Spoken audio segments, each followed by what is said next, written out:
Hello everyone, how are you? I hope you all are good and doing your work properly. Students, in this video we will start 8th lesson of political science of class 12th which name is पर्यावरण और प्राकृतिक संसाधन। तो इस lesson में हम इनके बारे में रीड करेंगे। तो ये एक हैरानी का विषय है स्टूडेंट्स कि ये जो टॉपिक है ये ज्योग्राफी के टॉपिक है, भूगोल के हैं, बट हम यहाँ पॉलिटिकल साइंस में इसे क्या कर रहे हैं, रीड कर रहे हैं। तो इसीलिए हमें अब देखना है कि ये इस लेसन में क्यों दिए गए हैं और ये क्यों ज़रूरी है कि इनको हम विश्व राजनीति के साथ इनको जोड़ रहे हैं इन टॉपिक्स को। और इनको थोड़ा मैं एक्सप्लेन कर दूं, जैसे कि पर्यावरण। तो पर्यावरण क्या है, व्हाट इज इन्वायरमेंट। तो वो सभी चीज़ें जो हमारे चारों ओर है, for example roads, buildings and park, school, कुछ भी पेड़ पौधे, जो भी चीज़ें हमारे आसपास है वो क्या है, हमारा पर्यावरण है। और प्राकृतिक संसाधन मतलब वो संसाधन जो हमें कहाँ से मिले हो, प्रकृति से, वो क्या कहलाएंगे, प्राकृतिक संसाधन। फॉर एग्जांपल पानी, मिट्टी, कोयला, पेट्रोल, ये सब क्या है, प्राकृतिक संसाधन है। तो अब हम इस लेसन में इन्हीं के महत्व को और अच्छे से पढ़ेंगे कि इनकी क्या इम्पोर्टेंस है और इस लेसन में ये क्यों दिए गए हैं। ओके, वैश्विक राजनीति में पर्यावरण की चिंता क्यों। तो स्टूडेंट्स ये बुक पेज नंबर 118 है।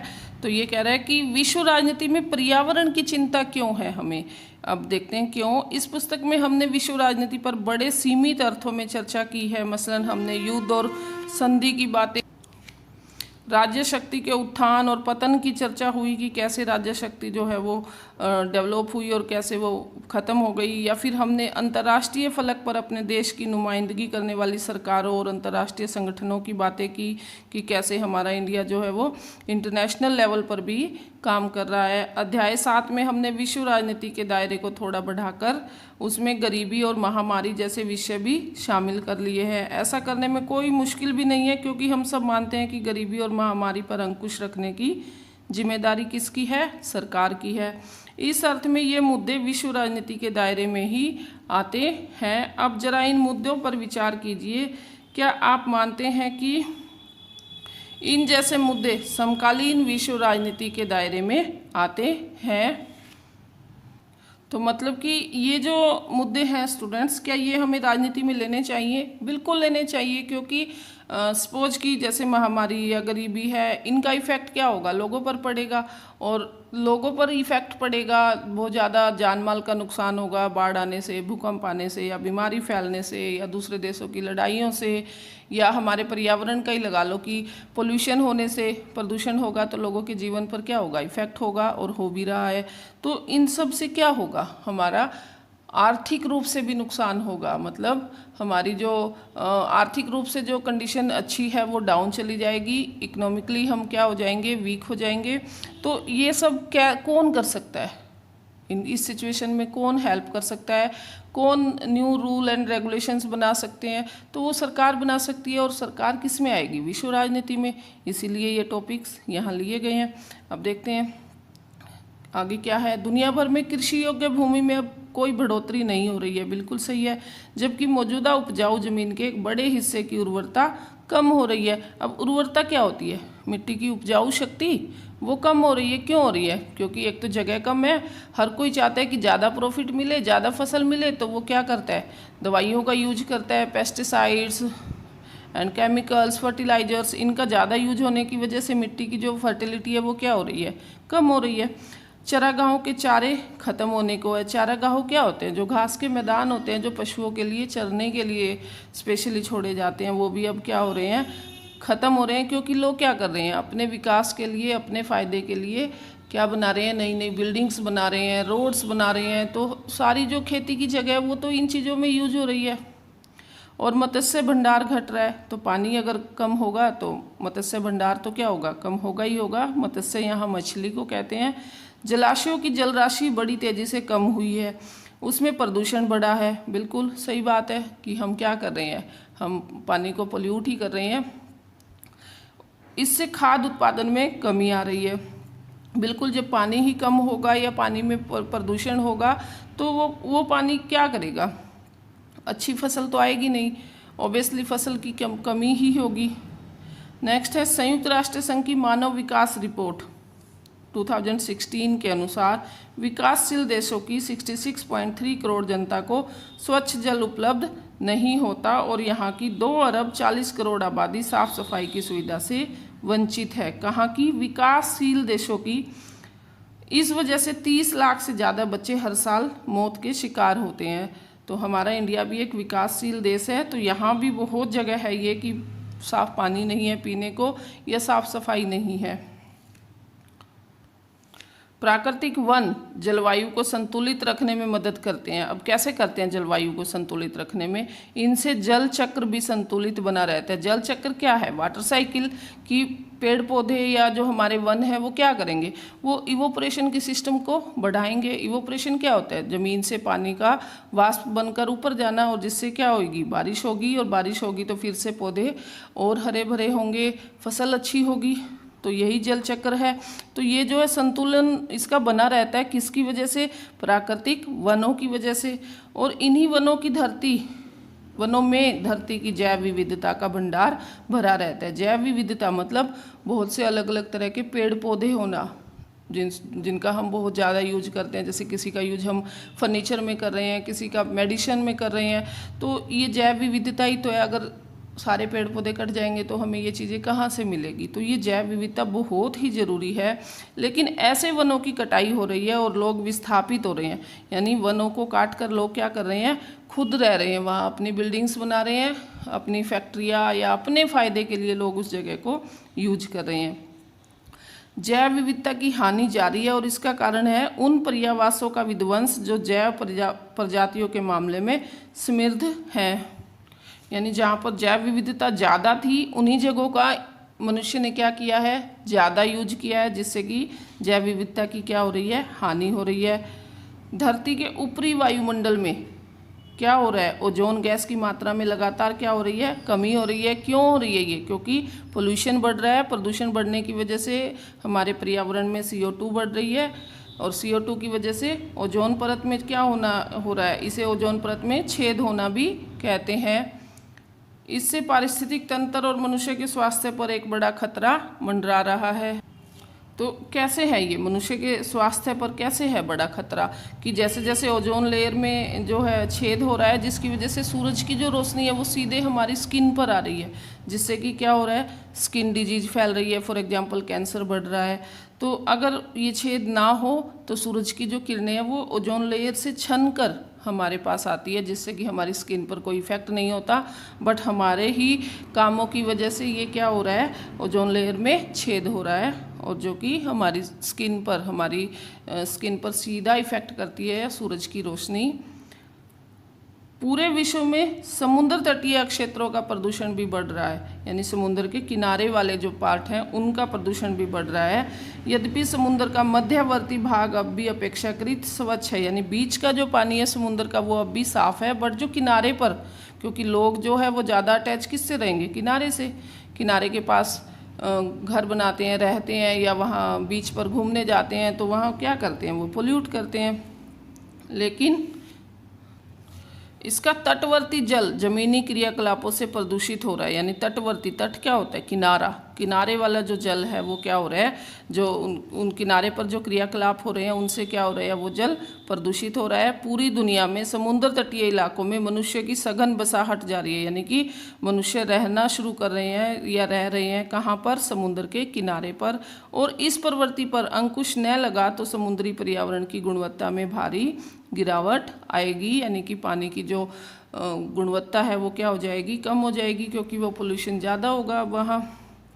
आपको लग सकता है कि ये तो नरसैंगिक घटनाएं हैं और इनका अध्ययन राजनीति विज्ञान की जगह भूगोल वाली कक्षा में किया जाना चाहिए, लेकिन ज़रा फिर से सोचिए, पर्यावरण के नुकसान से जुड़े जिन मसलों की चर्चा ऊपर की गई है उन पर अंकुश रखने के लिए अगर विभिन्न देशों की सरकारें कदम उठाती है तो इन मसलों की परिणति इस अर्थ में राजनीतिक होगी। यानी कि ये जो हमने अभी ऊपर पढ़ा, इनका नुकसान लोगों पर है। अभी मैंने पहले भी बताया कि लोगों पर होगा, लोगों के आर्थिक कंडीशन पर होगा। जब पीने का पानी साफ नहीं मिलेगा तो बीमारियां बढ़ेगी, लोग मरेंगे, और इससे क्या होगा? लोगों की हेल्थ इफ़ेक्ट होगी, और हेल्थी लोग ही अच्छे से देश का डेवलपमेंट कर सकते हैं, तो देश का डेवलपमेंट भी नहीं होगा। तो इन सब चीज़ों के लिए, इन सब चीज़ों को, अब ये किसी एक की तो कोई प्रॉब्लम है नहीं कि वो एक अपना इसका सॉल्यूशन करे, ये तो सबकी प्रॉब्लम है। तो इसको या तो देश की सरकार इसके लिए कोई कदम उठा सकती है, या सभी देशों की सरकार मिलकर कदम उठा सकती है। तो इसीलिए इन टॉपिक्स को हमने पॉलिटिकल साइंस में लिया है। इन मसलों में अधिकांश ऐसे हैं कि किसी एक देश की सरकार इनका पूरा समाधान अकेले दम पर नहीं कर सकती। इस वजह से ये मसले विश्व राजनीति का हिस्सा बन जाते हैं। बहरहाल पर्यावरण और प्राकृतिक संसाधनों के मसले एक और गहरे अर्थ में राजनीतिक हैं, जैसे कि कौन पर्यावरण को नुकसान पहुंचाता है, इस पर रोक लगाने के उपाय की जिम्मेदारी किसकी है, धरती के प्राकृतिक संसाधनों पर किसको कितने इस्तेमाल का हक है। इन सवालों के जवाब बहुधा इस बात से निर्धारित होते हैं कि कौन देश कितना ताकतवर है। इस तरह ये मसले गहरे अर्थों में क्या है, राजनीतिक है, क्योंकि जो पर्यावरण का ही अगर हम देखें तो बहुत ज़्यादा नुकसान जो है पर्यावरण से ही होता है। और ये क्यों हो रहा है, क्योंकि लोगों ने कहीं ना कहीं अपने फ़ायदे के लिए पर्यावरण को भी नुकसान पहुंचाया है, जैसे पेड़ पौधे ज़्यादा काटे हैं, या ज़मीन में फर्टिलाइजर्स केमिकल्स का ज़्यादा यूज करने से मिट्टी की फर्टिलिटी कम हुई है। तो यानी कि मनुष्य के द्वारा किए गए कामों की वजह से ही मनुष्य को इन दुष्परिणामों को भुगतना पड़ रहा है।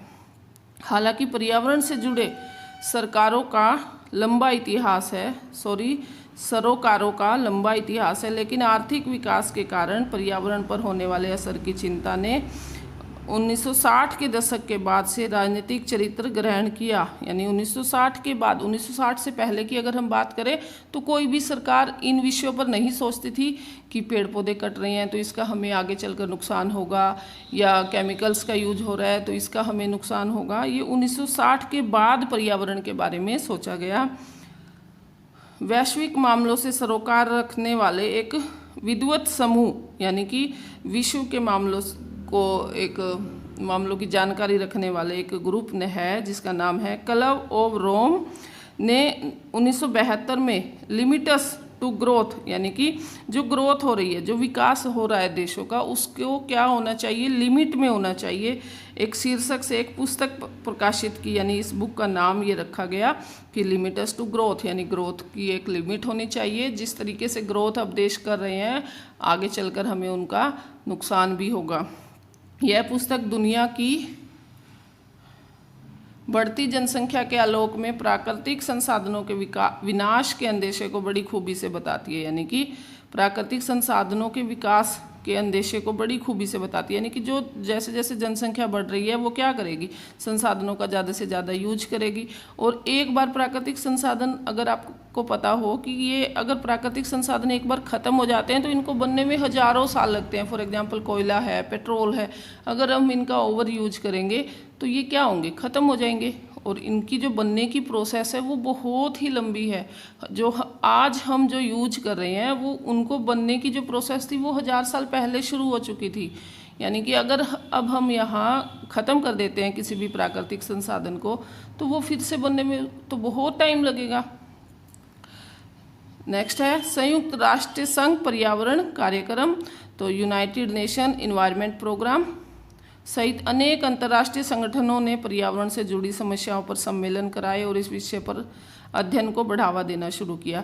यानी कि ये एक ग्रुप बनाया गया, संगठन बनाया गया जो कि किस पर जुड़ी समस्याओं पर विचार करता, पर्यावरण से जुड़ी समस्याओं पर।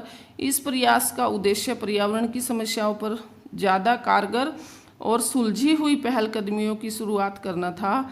तभी से पर्यावरण वैश्विक राजनीति का एक महत्वपूर्ण मसला बन गया। कब से? आफ्टर 1960 और इस संगठन के ऑर्गेनाइजेशन पर इसके बाद। फिर बात आती है स्टूडेंट्स, ये जो मैं अब बताऊंगी ये बहुत ही इम्पोर्टेंट है। आप ये 9th क्लास में भी आपने ये किया है, 10th में भी आपने ये किया है, और ये जहाँ तक मैंने ऑब्जर्व किया है हर बार इससे रिलेटेड क्वेश्चन आता है। तो इसको आप अच्छे से, बिल्कुल अच्छे से इसको क्लियर कर लेना। अब देखते हैं क्या है ये। 1992 में संयुक्त राष्ट्र संघ का पर्यावरण और विकास के मुद्दे पर केंद्रित एक सम्मेलन, एक मीटिंग हुई। कब हुई? 92 में हुई। और किसकी हुई? यूएनईपी की हुई। और ये कहाँ हुई? ये ब्राज़ील के रियो डी जेनरियो में हुआ। यानी ब्राज़ील में रियो डी जेनरियो जो है वो एक शहर का नाम है। तो ब्राज़ील के इस शहर में ये मीटिंग हुई। इसे पृथ्वी सम्मेलन कहा जाता है। इसे पृथ्वी सम्मेलन भी कहा जाता है, इसे अर्थ समिट भी कहा जाता है, और इसे रियो समिट भी कहा जाता है। स्टूडेंट्स अच्छे से कर लेना कि अगर रियो समिट आता है तो भी यही सेम आंसर आएगा, अर्थ समिट आता है तो भी, और पृथ्वी सम्मेलन आता है तो भी। कि और इसे रियो समिट इसलिए कहा गया क्योंकि ये रियो डी जेनरियो में हुआ। और अर्थ समिट यानी पृथ्वी सम्मेलन इसलिए कहा गया क्योंकि इस मीटिंग में जो डिस्कशन हुई, जिस बात पर चर्चा हुई या जिस पर डिसीजन लिया गया वो पृथ्वी को बचाने का था। इसलिए इस सम्मेलन में 170 देशों ने भाग लिया। हजारों स्वयंसेवी संगठन क्या होते हैं स्टूडेंट्स? एनजीओज होते हैं। कभी नाम सुना हो तो आपने, कि फॉर एग्जांपल जैसे मैं और आप लोग मिलकर एक ग्रुप बनाए और हम क्या करें, हम पर्यावरण को बचाने के लिए काम करें, तो ये हमारा क्या बन गया? एक एनजीओ। तो ऐसे बहुत से लोगों ने अपने एनजीओ बना रखे हैं, तो वो भी शामिल हुए।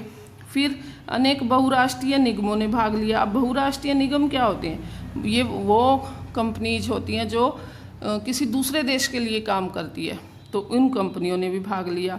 अब वैश्विक राजनीति के दायरे में पर्यावरण को लेकर बढ़ते सरोकारों को इस सम्मेलन में एक ठोस रूप मिला। इस सम्मेलन से 5 साल पहले यानी कि 1987 में आवर कॉमन फ्यूचर शीर्षक बर्टलैंड रिपोर्ट छपी थी। ये एक रिपोर्ट थी। रिपोर्ट में चेताया गया था कि आर्थिक विकास के चालू तौर तरीके आगे चलकर टिकाऊ साबित नहीं होंगे। यानी कि जो अब हम हमारा आर्थिक विकास कर रहे हैं कि ज़्यादा से ज़्यादा पैसे कमाने के लिए हम ज़्यादा से ज़्यादा पेड़ पौधे काट रहे हैं या उनका ओवर यूज कर रहे हैं या उनकी जगह हम अपनी फैक्ट्रीज लगा रहे हैं, तो इनका आगे चलकर ये ज़्यादा टिकाऊ साबित नहीं होगी। इनका रिजल्ट क्या होगा?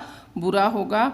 विश्व के दक्षिणी हिस्से में औद्योगिक विकास की ज़्यादा प्रबल है और रिपोर्ट में इसी हवाले से चेतावनी दी गई थी। यानी कि जो दक्षिणी गोलार्ध है वहाँ पर जो भी देश हैं वो ज़्यादा औद्योगिक विकास कर रहे थे। औद्योगिक विकास मतलब फैक्ट्रियाँ ज़्यादा लग रही थी, और फैक्ट्रियों में क्या होता है स्टूडेंट्स? पोल्यूशन ही करती हैं। उनकी चिमनियों से निकलने वाले धुएँ से या फिर फैक्ट्री का जो वेस्ट मटेरियल है, जो गंदा पानी है, वो नदियों में बहा देना, इससे क्या होगा? पोल्यूशन ही होगा। तो ये वही बात हो रही है कि ज़्यादा जो फैक्ट्रियों वाली जो प्रोसेस शुरू हुई थी वो दक्षिणी हिस्से में शुरू हुई थी हमारे विश्व के। और इसमें रियो सम्मेलन में इस बात खुलकर सामने आई, यह बात खुलकर सामने आई कि विश्व के धनी और विकसित देश यानी उत्तरी गोलार्ध तथा गरीब और विकासशील देश यानी दक्षिणी गोलार्ध पर्यावरण के अलग अलग एजेंडे के परोकार हैं। यानी कि जहाँ एक साइड दक्षिणी गोलार्ध में जो है देश अमीर हो रहे थे क्योंकि औद्योगिकरण शुरू हो गया था, वहीं उत्तरी गोलार्ध में जो देश थे वो गरीब और क्या थे? विकासशील थे। तो लेकिन जो दक्षिणी गोलार्ध में जो विकास हो रहा था, जो लोगों को फ़ायदा हो रहा था, उसका नुकसान तो इन लोगों को भी भुगतना पड़ रहा था, उत्तरी गोलार्ध के लोगों को भी, क्योंकि पोल्यूशन बढ़ रहा था। उत्तरी देशों की मुख्य चिंता क्या थी?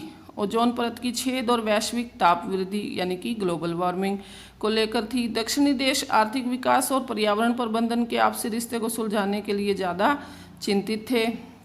अब रियो सम्मेलन में जलवायु परिवर्तन, जैव विविधता और वानिकी के संबंध में कुछ नियमाचार निर्धारित हुए। यानी कि ये जो मीटिंग हुई, रियो सम्मेलन जो हुआ, उसमें इन बातों पर कुछ रूल्स एंड रेगुलेशन बनाए गए। किस पर? जलवायु परिवर्तन पर। जैसे कि अभी आपने देखा जलवायु परिवर्तन हमारे इंडिया में भी हुई है कि पहले बहुत बारिश होती थी इस टाइम, बट अब 2-3 साल का अगर हम डेटा देखें बारिश का, तो हमारे हरियाणा में ही बहुत ही कम बारिश होती है। तो ये क्या है? जलवायु परिवर्तन है। फिर जैव विविधता का जो हानि हो रही है या वानिकी से संबंध में जो भी है, इसमें एजेंडा 21 के रूप में विकास के कुछ तौर तरीके भी सुझाए गए। तो एजेंडा 21 यही था कि हमने 21वीं सदी जो है हमारी वो बचानी है और उसके लिए पर्यावरण बचाना है, और जो प्राकृतिक संसाधन है जिनका यूज हम इस तरीके से करें कि हम अब भी कर सके और हमारी आने वाली जनरेशन भी उनका यूज कर सके। लेकिन इसके बाद भी आपसी अंतर और कठिनाइयाँ बनी रही। सम्मेलन में इस बात पर सहमति बनी कि आर्थिक वृद्धि का तरीका ऐसा होना चाहिए कि इसमें पर्यावरण को नुकसान ना पहुँचे। इसे टिकाऊ विकास का तरीका कहा गया। टिकाऊ विकास क्या है स्टूडेंट्स? टिकाऊ विकास मतलब सस्टेनेबल डेवलपमेंट, आपने सुना होगा 10th क्लास में। सतत विकास सुना होगा। सतत विकास क्या है? तो ये वही है कि ये सतत विकास होना चाहिए, मतलब कि हम अब भी पर्यावरण जो प्राकृतिक संसाधन है उनका यूज केयरफुली करें और आने वाली जनरेशन भी उनको यूज कर सके। लेकिन समस्या यह थी कि टिकाऊ विकास पर अमल कैसे किया जाएगा। कुछ आलोचकों का कहना है कि एजेंडा 21 का झुकाव पर्यावरण संरक्षण को सुनिश्चित करने की बजाय आर्थिक वृद्धि की ओर है। यानी कि यहाँ ये बात कही गई थी कि आर्थिक वृद्धि का ऐसा तरीका होना चाहिए कि जिसमें पर्यावरण को नुकसान ना पहुँचे। तो कुछ जो आलोचक थे जिन्हें ये चीज़ नहीं पसंद आई, उनका कहना था कि इसमें ज़्यादा जो ध्यान है वो किस पर दिया गया? आर्थिक वृद्धि पर दिया गया। तो आइए अब पर्यावरण की वैश्विक राजनीति के कुछ विवादित मुद्दों पर एक नज़र डालते हैं। तो स्टूडेंट्स, ये वीडियो बहुत लंबी बन गई है। हमारा नेक्स्ट जो टॉपिक है विश्व की साझी संपदा की सुरक्षा, ये हम हमारे नेक्स्ट पार्ट में रीड करेंगे। आई होप आपको ये अच्छे से समझ आ गया होगा। यहाँ तक आपने इम्पोर्टेंट पॉइंट्स सभी लर्न कर लेने हैं। और यदि आपको अच्छे से समझ आ रहा है तो please like, share and subscribe my channel. हम मिलते हैं हमारे नेक्स्ट पार्ट में। Thanks for watching.